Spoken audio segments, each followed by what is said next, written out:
सुबह की सुनहरी किरणें पूरे गांव में फैल रही थी।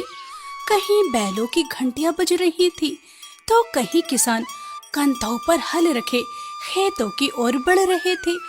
दूर दूर तक फैली हरियाली के पीछे उनकी कड़ी मेहनत छिपी थी। गांव के किसानों की सबसे बड़ी परेशानी सिंचाई का पानी था। उन्हीं किसानों में एक मेहनती और ईमानदार किसान था गोपाल। सुबह सवेरे वो जमींदार धर्मपाल की हवेली पहुंचता है। अरे गोपाल, सुबह सुबह कैसे आना हुआ? जमींदार जी, मैं कल भी आपके कुएं के पास गया था, लेकिन आपके नौकर ने मुझे पानी देने से साफ मना कर दिया। अगर मेरे खेतों में पानी नहीं जाएगा तो फसल कैसे उगेगी? मुझे पानी की जरूरत है। मैंने ही मना किया कि तुम्हें मेरे कुएं का एक भी बूंद पानी नहीं मिलना चाहिए। पिछली बार मैंने तुम्हें पानी दिया लेकिन तुम्हारी फसल अच्छी नहीं हुई तो तुमने मुझे कुछ भी नहीं दिया। अभी तक पुराना पैसा ही बकाया है, आगे का क्या भरोसा? जमींदार जी, पिछली बार माँ का ख्याल रखने के चक्कर में खेतों पर ध्यान ही नहीं दे पाया, जिस वजह से फसल में कीड़ा लग गया और मेरी पूरी फसल खराब हो गई। आप नहीं जानते कि मैंने कितनी मुश्किलों से दिन गुजारे हैं। यह मेरी समस्या नहीं है और इस बात का क्या भरोसा कि इस बार तुम्हारी फसल अच्छी होगी और मुझे तुमसे फायदा होगा। मैं बहुत मेहनत करूंगा, दिन रात एक कर दूंगा, फसल को कुछ नहीं होने दूंगा। बस मुझे कुएं का पानी अपने खेतों तक ले जाने दीजिए। नहीं, जिससे मुझे फायदा नहीं होता मैं उसे अपने कुएं का पानी नहीं देता। गांव में जमींदार धर्मपाल का बड़ा कुआं था जिसका पानी गांव के किसान अपने खेतों की सिंचाई के लिए इस्तेमाल करते थे, लेकिन बदले में धर्मपाल उनकी आधी फसल ले लेता था। गांव के किसान परेशान तो थे लेकिन उनके पास इसके अलावा कोई और रास्ता भी नहीं था। गोपाल की पिछली फसल खराब होने की वजह से इस बार धर्मपाल उसे अपने कुएं का पानी देने से साफ मना कर देता है। गोपाल हताश होकर घर लौटता है, जिसे देखकर उसकी माँ कहती है, गोपाल बेटा, क्या हुआ? माँ, जमींदार जी ने अपने कुएं का पानी देने से साफ मना कर दिया। अब आप ही बताओ, मैं कहाँ जाऊं? अगर मुझे खेतों के लिए पानी नहीं मिलेगा तो फसल कैसे उगाऊंगा? मैंने जमींदार से बहुत मेहनत की लेकिन उसने साफ मना कर दिया।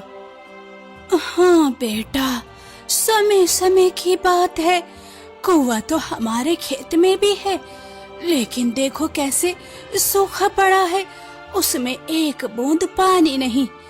एक समय था जब हमारे कुएं का पानी तुम्हारे दादाजी और तुम्हारे पिताजी किसानों को मुफ्त में पानी देते थे, लेकिन आज देखो हम खुद एक एक बूंद के लिए तरस रहे हैं। माँ, अब मैं क्या करूं? कोई रास्ता नजर नहीं आ रहा। अनाज भी घर में खत्म होने को है, वेजी को भी आपको दिखाना है और मैं खाली हाथ क्या करूं? कुछ समझ नहीं आ रहा। बेटा, तू गांव के मुखिया जी से बात क्यों नहीं करता? हाँ माँ, आखिरी उम्मीद वही है। क्या पता मुखिया जी की बात जमींदार धर्मपाल मान जाए। आप सही कहती हैं, मैं अभी मुखिया जी के पास जाता हूँ।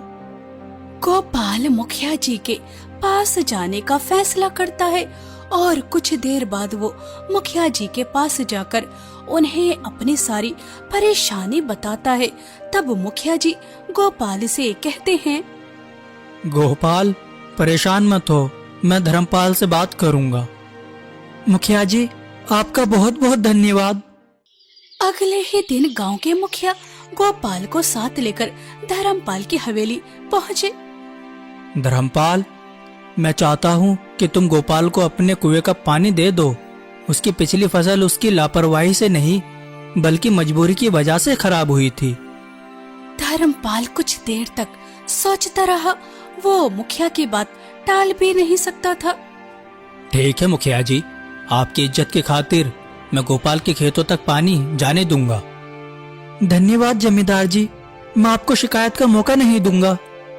उस दिन के बाद धर्मपाल के कुएं से पानी गोपाल के खेतों तक पहुंचने लगा गोपाल ने भी जी जान से मेहनत शुरू कर दी।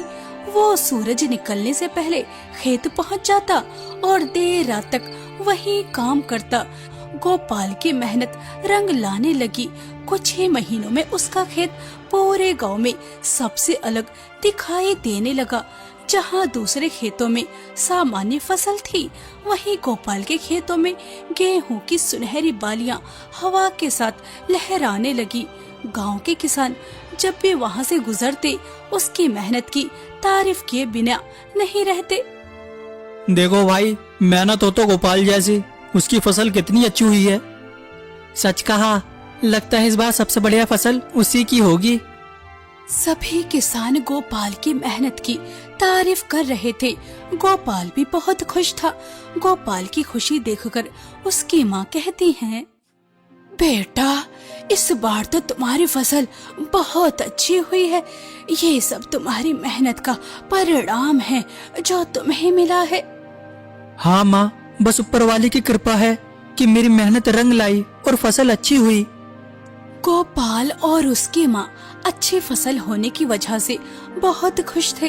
गोपाल खुशी खुशी अपने खेतों में जाता है। अपनी फसल देखकर मुस्कुरा ही रहा था कि तभी वहाँ धर्मपाल आ जाता है। अरे क्या बात है गोपाल, गांव के किसानों से तुम्हारी फसल की तारीफ सुनी थी और अब अपनी आंखों से देख भी लिया। सच में तुम्हारी फसल तो बहुत अच्छी हुई है। बस ऊपर वाले की कृपा है जमींदार जी। फसल काटकर मैं आधी फसल आपके गोदाम में पहुंचा दूंगा। गोपाल, तुमसे किसने कहा कि मुझे आधी फसल चाहिए? अरे अभी तो तुम्हारा पुराना बकाया है, वह कब चुकाओगे? देखो, इस बार अच्छी फसल हुई है तो मुझे पुराना बकाया भी अभी चाहिए। इसलिए मुझे आधा नहीं, 3/3 हिस्सा चाहिए। 1/3 तुम्हारा। धर्मपाल की यह बातें सुनकर गोपाल की आंखें खुली की खुली रह जाती हैं और वो बहुत ही सहज से धर्मपाल से कहता है, धर्मपाल जी, इस गरीब किसान पर थोड़ा तो रहम कीजिए। अगर आप 3/3 फसल ले लोगे तो मेरे पास बचत ही क्या रहेगी। इस बार मैंने रात दिन मेहनत की, इतनी कड़ी धूप में अपना पसीना बहाया ताकि फसल अच्छी हो। मैं आपका पुराना बकाया अगली फसल में चुका दूंगा। गोपाल, मत भूलो कि यह फसल सिर्फ मेरे कुएं के पानी की वजह से हुई है। अगर मेरे कुएं का पानी तुम्हें नहीं मिलता तो तुम्हें फसल का एक दाना भी नहीं मिलता। मुखिया जी के कहने पर मैंने तुम्हें पानी दिया और अब अपनी बात से मुकर रहे हो। नहीं नहीं जमींदार जी, मैं अपनी बात से नहीं मुकर रहा। आपका पुराना बकाया मैं अगली फसल में चुका दूंगा, लेकिन इस बार मुझे पैसों की जरूरत है। अगली फसल का कोई भरोसा नहीं, इसलिए मुझे इसी फसल से अपना पुराना बकाया और इस बार का पैसा चाहिए। मेरे गोदाम में 3/3 फसल पहुंच जाना चाहिए। गोपाल के पास कोई और रास्ता नहीं था। उसे मजबूरी में धर्मपाल की बात माननी पड़ी। उसके चेहरे पर कोई खुशी नहीं थी। गोपाल और सभी किसान अपनी अपनी फसल अपनी बैलगाड़ी में लाद लेते हैं। गोपाल 3/3 हिस्सा धर्मपाल के गोदाम में पहुंचा आता है। अपनी फसल बेचकर देर शाम अपने गांव लौट रहा था। तभी उसकी नजर एक बूढ़ी औरत पर पड़ी। उसके पास सूखी लकड़ियों का एक भारी गट्ठर रखा था। थकान से उसका शरीर कांप रहा था। गोपाल ने बिना देर किए बैलगाड़ी रोक दी और उसके पास जा पहुंचा। अरे अम्मा जी, आप यहाँ सुनसान रास्ते पर क्यों बैठी हैं? बेटा, मेरा घर जंगल के उस पार है। भीषण गर्मी की वजह से थकान ज्यादा हो गई। लोगों से मदद भी मांगी, लेकिन किसी ने मदद नहीं की। बेटा, क्या तुम मुझे मेरे घर पहुंचा दोगे? मेरे पास लकड़ियों का गट्ठर है। हाँ हाँ, क्यों नहीं अम्मा जी, जरूर लाइए। मैं आपकी लकड़ी बैलगाड़ी में रख देता हूँ और आप भी बैठ जाइए। ये कहकर उसने लकड़ियों का गट्ठर उठाया और अपनी बैलगाड़ी में रख दिया। अपने हाथ का सहारा देकर उसने बूढ़ी औरत को भी बैलगाड़ी में बिठा लिया और गोपाल उन्हें उनके घर छोड़ने के लिए निकल पड़ा। पूरे रास्ते गोपाल ने बूढ़ी औरत से कोई सवाल नहीं किया। वो चुपचाप बैलगाड़ी हाँकता रहा। कुछ दूर चलने के बाद बूढ़ी औरत बोली, बेटा, आजकल लोग अपने मतलब के बिना किसी की मदद नहीं करते और तुम्हारे चेहरे से लग रहा है कि तुम कितने थके हुए हो, फिर भी तुमने मेरी मदद की। अम्मा जी, इंसानियत के नाते इंसान को तो मुसीबत में ही काम आना चाहिए। तुम एक नेक दिल इंसान हो, तुमसे मिलकर बहुत अच्छा लगा। वैसे तुम कौन से गांव में रहते हो बेटा? अम्मा जी, मैं छावनी गांव में रहता हूँ, लेकिन अम्मा जी उस गांव में पानी की बहुत दिक्कत है। अच्छा, तो तुम्हारे गांव में क्या पानी का कोई और बंदोबस्त नहीं है?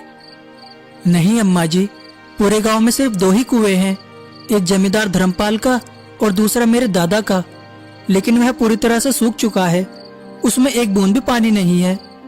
जमींदार धर्मपाल के कुएं में पानी आता है जिससे गांव के सभी किसान पानी लेते हैं, लेकिन बदले में फसल का आधा हिस्सा उसके पास चला जाता है।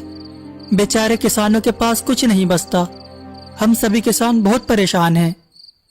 बूढ़ी औरत ध्यान से गोपाल की बातें सुनती रही और फिर वो गोपाल से कहती हैं, मैं तुम्हें एक ऐसा राज बताने जा रही हूँ जिसके बारे में लोग अब बहुत कम जानते हैं।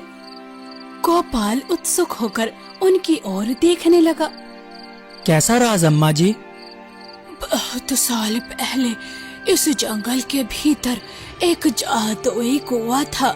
कहते हैं उस कुएं का पानी कभी नहीं सूखता था। दूर दूर से लोग उसकी एक बूंद पाने के लिए आते थे, लेकिन समय के साथ लोग लालची हो गए। वो उस कुएं का पानी का इस्तेमाल दूसरों की भलाई के बजाय अपने स्वार्थ के लिए करने लगे। तब से वो जादुई कुआं दुनिया की नजरों से ओझल हो गया। लेकिन अम्मा जी, अगर वह कुआं अब दिखाई ही नहीं देता तो उसका क्या फायदा? फायदा है बेटा, क्योंकि वो आज भी वही है, बस वो हर किसी को दिखाई नहीं देता। वो केवल उसी इंसान के सामने प्रकट होता है जिसके मन में लालच नहीं बल्कि दूसरों का भला करने की भावना हो। अम्मा जी, अगर मुझे वह कुआं मिल जाए तो मैं सबसे पहले उसके पानी से अपने दादाजी का कुआं भरूंगा, फिर पूरे गांव के किसानों को मुफ्त में पानी दूंगा ताकि किसी को भी धर्मपाल के आगे झुकना ना पड़े। बेटा, मुझे तुमसे यही उम्मीद थी। वो बूढ़ी औरत गोपाल को जादुई कुएं के बारे में विस्तार से बता देती है, जिसे सुनकर गोपाल खुश होता है। कुछ दूर चलने के बाद बूढ़ी औरत का घर आता है। वहाँ गोपाल उन्हें उतारता है और उनसे आशीर्वाद लेकर अपने गांव वापस आ जाता है। अरे बेटा, आज तूने आने में बड़ा समय लगा दिया। गोपाल सारी बातें अपनी माँ को बताता है, जिसे सुनकर गोपाल की माँ कहती है, बेटा, अगर यह चमत्कार हो गया तो तू भी अपने दादाजी और पिताजी की तरह गांव के किसानों को मुफ्त में पानी देना। फिर किसी को जमींदार धर्मपाल के पास जाने की आवश्यकता ही नहीं पड़ेगी। हाँ माँ, अगर मुझे जादुई कुआं मिला तो मैं उसका पानी लाकर दादाजी के सूखे कुएं में जरूर डालूंगा, और फिर देखना, इस गांव के सभी किसान सुकून भरी जिंदगी जी पाएंगे। उन्हें अपनी फसल जमींदार को नहीं देनी पड़ेगी।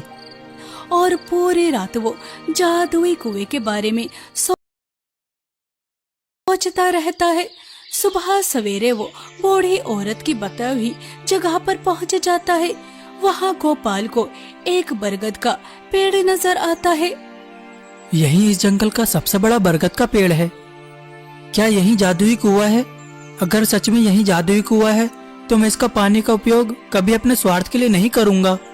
मैं सिर्फ अपने गांव के किसानों की भलाई चाहता हूँ। गोपाल के इतना कहते ही वो जादुई कुआं उसके सामने प्रकट होता है। कुएं का पानी हल्के हल्के लहराने लगा। यह देखकर गोपाल के चेहरे पर हल्की मुस्कान आ जाती है। यह तो सच में जादुई कुआं है। अम्मा जी ने ठीक कहा था। हे ऊपर वाले, तेरा लाख लाख शुक्र है कि मुझे इसका पानी नसीब हुआ। अब मैं इस जादुई कुएं का पानी अपने कुएं में डालूंगा और लोगों की मदद करूंगा। गोपाल ने सावधानी से अपनी छोटी बाल्टी जादुई कुएं में डाली।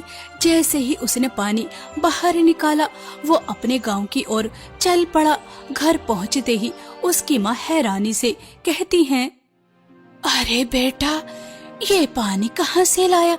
इसकी चमक तो बिल्कुल अलग है। माँ, यह उस जादुई कुएं का पानी है। दोनों माँ बेटे अपने खेत के पास बने पुराने सूखे कुएं तक पहुँचे। गोपाल ने पूरे विश्वास के साथ जादुई कुएं का पानी उसमें उड़ेल दिया। कुछ ही मिनटों में वर्षों से सूखा पड़ा कुआं लबालब भर गया। यह देखकर गोपाल और उसकी माँ की आंखों में खुशी के आंसू आ गए। बेटा, ये तो चमत्कार ही हो गया। सालों से पुराना सूखा कुआं, उसमें पानी भर गया। माँ, अब इस पानी पर सिर्फ हमारा नहीं, पूरे गांव का अधिकार है। आज से कोई भी किसान पानी के लिए धर्मपाल के आगे हाथ नहीं फैलाएगा। कुछ समय बाद गोपाल ने सभी किसानों को इकट्ठा किया। अरे भाई गोपाल, तुमने हमें अपने खेत में क्यों इकट्ठा किया है? अब आप सभी किसानों को जमींदार धर्मपाल के कुएं से पानी लेने की कोई जरूरत नहीं है। अरे गोपाल, यह तुम क्या कह रहे हो? अगर धर्मपाल के कुएं से पानी नहीं लिया तो हम अपने खेतों की सिंचाई कैसे करेंगे? मानते हैं कि पानी के बदले हमें अपनी फसल देनी पड़ती है, लेकिन कम से कम घर का चूल्हा तो जलता रहता है। अगर पानी नहीं लिया तो घर का चूल्हा कैसे चलेगा? आप सभी के खेतों के लिए पानी मिलेगा। यह देखो, मेरे खेत का कुआं जो सालों से सूखा पड़ा था, अब उसके अंदर पानी आ चुका है। अब आप सभी यहाँ से पानी ले सकते हैं। किसी को कोई अनाज, फसल या पैसे देने की आवश्यकता नहीं। मुफ्त में पानी है, जितना चाहो उतना ले सकते हो। पहले तो किसी को विश्वास नहीं हुआ, लेकिन जब किसानों ने गोपाल के कुएं से लगातार भरपूर पानी निकलते देखा तो उनकी खुशी का ठिकाना नहीं रहा। गोपाल भाई, तुमने तो हमारी सबसे बड़ी परेशानी ही खत्म कर दी। आज पहली बार लगता है कि हमारी मेहनत का पूरा फल हमें मिलेगा। धीरे धीरे पूरे गांव के किसान गोपाल के कुएं से अपने खेतों के लिए पानी लेने लगे। अब किसी को धर्मपाल के कुएं पर जाने की जरूरत नहीं रही। उधर धर्मपाल कई दिनों तक किसानों का इंतजार करता रहा, लेकिन कोई नहीं आया। आज कोई किसान पानी लेने क्यों नहीं आया? मालिक, गोपाल के सूखे कुएं में पानी आ चुका है। उसी के कुएं का पानी गांव के लोग लेकर अपने खेतों में इस्तेमाल कर रहे हैं। ये सुनते ही धर्मपाल का चेहरा गुस्से से लाल हो गया। आखिर यह कैसे हो सकता है? वर्षों से सूखा पड़ा गोपाल का कुआं अचानक से पानी से भर गया। जरूर इसके पीछे कोई बड़ा राज छिपा है। धर्मपाल को ये बात हजम नहीं हो रही थी कि एक गरीब किसान के कुएं में पानी कैसे आ सकता है। ऐसे ही समय बीत रहा था। अगले कुछ ही दिनों में पूरे गांव की तस्वीर बदलने लगी। अब हर सुबह किसान अपने अपने खेतों की सिंचाई गोपाल के कुएं से करते। इस बार किसी किसान को अपनी आधी फसल देने की चिंता नहीं थी। गोपाल भाई, पहले हम दिन रात मेहनत करते थे और आधी फसल धर्मपाल के गोदाम में चली जाती थी। अब हमारी पूरी मेहनत हमारे काम आएगी। सभी किसान मिलकर गोपाल की खूब प्रशंसा करने लगे। उधर धर्मपाल गुस्से से तिलमिला रहा था। तुम अभी तक पता नहीं कर पाए कि गोपाल के सूखे कुएं में पानी आया कहाँ से? नहीं मालिक, हम कुछ पता नहीं कर पाए। हमें माफ कर दीजिए। अब मुझे ही कुछ करना होगा। धर्मपाल ये पता लगाने की पूरी कोशिश कर रहा था कि सालों से पड़ा सूखा कुआं अचानक पानी से कैसे भर सकता है। एक दिन की बात है, रात का समय था। धर्मपाल गोपाल और उसकी माँ की बातें छिपकर सुन रहा था। बेटा, गांव के सभी किसान बहुत खुश हैं। माँ, यह सब कुछ जादुई कुएं की वजह से मुमकिन हो पाया है। अगर जादुई कुएं का पानी मुझे नहीं मिलता तो हमारे सूखे कुएं में पानी कैसे आता और मैं गांव के किसानों की मदद कैसे कर पाता। बस ऐसे ही हमारा कुआं पानी से भरा रहे और मैं यूं ही गांव के लोगों की मदद करता रहूं। तो यह बात है, इसलिए इस बार सभी किसानों की फसल इतनी ज्यादा अच्छी हुई है क्योंकि उन्होंने अपने खेतों में जादुई कुएं का पानी इस्तेमाल किया है। अगर जादुई कुएं का पानी मुझे मिल जाए तो मेरे कुएं का पानी भी जादुई हो जाएगा और गोपाल के कुएं को मैं साइड में लगा दूंगा। पहले अपने कुएं का पानी जादुई बना लूं। धर्मपाल को जादुई कुएं के बारे में पता चल चुका था और अब वो गोपाल के कुएं को भूलकर अपने कुएं का पानी जादुई बनाना चाहता था। एक दिन धर्मपाल ढूंढते ढूंढते जादुई कुएं तक पहुंच जाता है और वहां जाकर कहता है, मैं गांव का जमींदार हूँ। मुझे पता है कि यहाँ पर जादुई कुआं है और मैं गांव के लोगों की भलाई के लिए तुम्हारे जादुई कुएं का पानी चाहता हूँ। धर्मपाल के इतना कहते ही जादुई कुआं उसके सामने प्रकट हो जाता है और वो खुशी खुशी जादुई कुएं का पानी लेकर वहां से आ जाता है और अपने कुएं के पास जाकर मुस्कुराते हुए कहता है, मैंने तो जादुई कुएं से वैसे ही झूठ बोला था और देखो वह मेरी बातों में आ गया और मेरे सामने प्रकट हो गया। अब जादुई कुएं के पानी से मेरा कुएं का पानी भी जादुई हो जाएगा। ये सोचकर धर्मपाल जादुई कुएं का पानी जैसे ही अपने कुएं में डालता है, देखते ही देखते धर्मपाल का पूरा कुआं सूख जाता है। उसके अंदर पानी की एक बूंद भी दिखाई नहीं देती। यह देखकर धर्मपाल चौंक जाता है। अरे यह क्या हुआ? मेरे कुएं का पानी तो सूख चुका है, इसमें तो एक बूंद पानी भी नहीं। गोपाल का सूखा कुआं जादुई पानी की वजह से भर गया और मेरा कुआं जादुई पानी से सूख गया। ऐसे कैसे हो सकता है? धर्मपाल को समझ ही नहीं आ रहा था कि आखिर उसके साथ ऐसा क्यों हुआ। कुछ देर बाद उसके नौकर कुएं के पास पानी लेने आते हैं क्योंकि खेत में पानी की जरूरत थी, लेकिन धर्मपाल के कुएं में अब पानी बचा ही नहीं था, तो वो अपने खेतों की सिंचाई के लिए पानी कहां से देता। अब मेरे खेतों में सिंचाई कैसे होगी? इस तरह से तो मेरी फसल खराब हो जाएगी। मालिक, गोपाल के कुएं में पानी की कमी नहीं है। अगर आप कहें तो गोपाल के कुएं से पानी लेकर आ जाएं। नहीं, तुम्हें गोपाल के पास जाने की जरूरत नहीं, मैं जाऊंगा। धर्मपाल गोपाल के पास जाने का फैसला करता है और कुछ समय बाद वो गोपाल के पास जाता है। जमींदार जी, कैसे आना हुआ? गोपाल, मुझे एक बात समझ नहीं आ रही। जिस जादुई कुएं के पानी से तुम्हारा सूखा कुआं पानी से भर गया, उसी जादुई कुएं के पानी से मेरा भरा हुआ कुआं क्यों सूख गया? धर्मपाल की बातें सुनकर गोपाल मुस्कुरा दिया और वो धर्मपाल से कहता है, वह इसलिए क्योंकि जादुई कुएं का पानी लालची लोगों के काम नहीं आता। मैंने जादुई कुएं का पानी अपने स्वार्थ के लिए नहीं बल्कि सभी के फायदे के लिए इस्तेमाल किया। इसलिए मेरे सूखे कुएं में पानी आया, लेकिन तुम्हारे मन में लालच था, जिस वजह से तुम्हारा कुआं सूख गया। धर्मपाल गोपाल की बातें सुनकर समझ जाता है कि उसके लालच की वजह से उसका कुआं सूख गया और उसे अपनी गलती का एहसास होता है और वो गोपाल से कहता है, गोपाल, मुझे अपनी गलती का एहसास है। आज मेरे लालच की वजह से मेरा कुआं सूख गया। अब मैं कभी लालच नहीं करूंगा। मुझे समझ आ चुका है, लालच का परिणाम बुरा ही होता है। जमींदार जी, अगर आपको मेरे कुएं के पानी की आवश्यकता है तो आप मेरे कुएं का पानी इस्तेमाल कर सकते हैं और बदले में मुझे कुछ नहीं चाहिए। गोपाल, तुम सच में एक नेक दिल इंसान हो। गांव के लोग तुम्हारी प्रशंसा बिल्कुल ठीक करते हैं क्योंकि तुम इसी के हकदार हो। धर्मपाल को उसके लालच की सजा मिल जाती है। उसका कुआं हमेशा के लिए सूख जाता है और वो अपने खेतों की सिंचाई के लिए पानी गोपाल के कुएं से मंगवाता और बदले में गोपाल जमींदार से कुछ भी नहीं लेता था। और गोपाल की यही अच्छाई और व्यवहार गांव के लोगों को बहुत पसंद आता था और सभी लोग उसकी बहुत प्रशंसा करते थे।